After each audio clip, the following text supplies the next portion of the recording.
উত্তরা ইউনিভার্সিটির বর্ষবরণ উৎসব 1432-এ গিয়ে সত্যি আমি একদম সারপ্রাইজড হয়ে গেছি।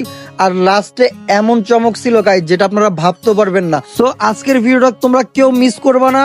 আর বেশি কথা না বলে শুরু করা যাক আজকের ভিডিও। হোয়াটসঅ্যাপ আমার ভাই বন্ধুরা, ইটস ইউর বয় জাস্টিন জারি। উত্তরা ভার্সিটিতে নাকি আজকে প্রোগ্রামেবল লাগছে। সকাল থেকে আমার ফ্রেন্ড আমার বারবার কল দিতেছে, কিন্তু সকালবেলা আমি বের হইনি। বাইর হইতে হইতে আমার অলমোস্ট একবার বিকাল হয়ে গেছে গা। আল্লাহ জানে যাই আজকে প্রোগ্রাম পামু কিনা, নাকি যাই শুধু মুড়ি খেয়ে চলে হওয়া লাগবো। এইদিকে ফোনের পর ফোন আমার ফ্রেন্ডটা দিতেই আছে, দিয়ে একটা কথাই জিজ্ঞাসা করতেছে যে তুমি কই ভাই, প্রোগ্রাম তো অলরেডি শেষের দিকে। এই কথা শুই না আমার মাথায় মহাবি টেনশন যাইবে গেল গা।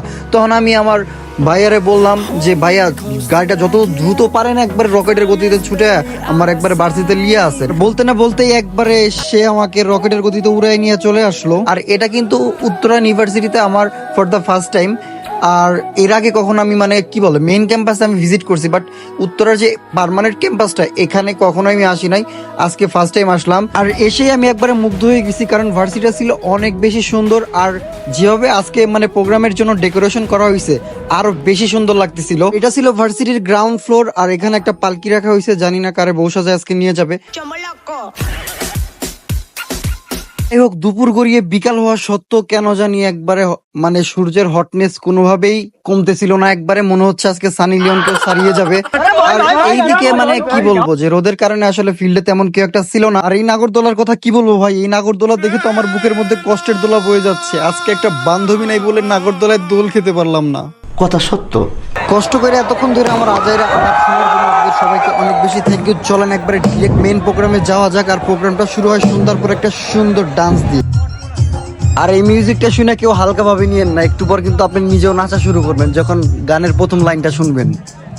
আর আরেকটা কথা না বললে আমার নিজেরও ভালো লাগবে না, এই যে সামনে ক্যামেরাম্যান আর ফটোগ্রাফার যারা আছে তারা ভাই কি একটু বৈশা ভিডিও করতে পারতো না? এদের জন্য আমরা পিছন থেকে ভিডিও নিতে পারিনি ভালোভাবে।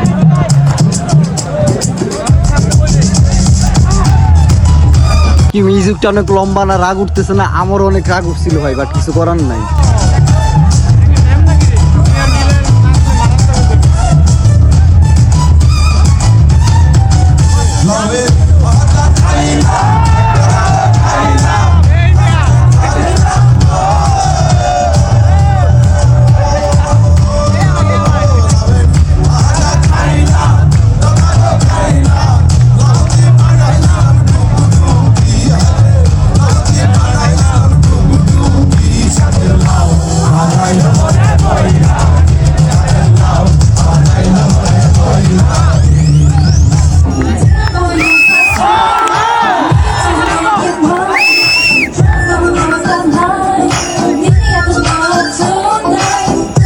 আমি বিকাল থেকে এসে দেখতেছিলাম যে প্রোগ্রামের অ্যারেঞ্জমেন্ট খুব সুন্দর হয়েছে, খুব সুন্দর এবং নিখুঁতভাবে তারা অনুষ্ঠানটা পরিচালনা করতেছে। আর মেইনলি যে জিনিসটা ভালো লাগছে সেটা হলো গিয়া সিকিউরিটির ব্যবস্থাটা খুবই হার্ড এবং কড়াকড়ি ছিল, যার কারণে ছেলে মেয়ে উভয় খুব সুন্দরভাবে প্রোগ্রামটা উপভোগ করতে পারছে।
সত্যি ভিডিও করতে করতে আমার নিজেরই হাত ব্যথা হয়ে গেছে, আর রাতের উত্তরা ইউনিভার্সিটির ভিউটা আরো বেশি জোস। তো সব মিলে আজকের ব্লগটা আশা করি সবাই অনেক বেশি এনজয় করছেন। যদিও সব ভিডিওর ফুল ক্লিপগুলো দিতে পারি নাই, কারো যদি লাগে সেক্ষেত্রে আমাকে ইনবক্স করবেন। দেখা হচ্ছে নেক্সট ভিডিওতে গাইস, থ্যাংক ইউ।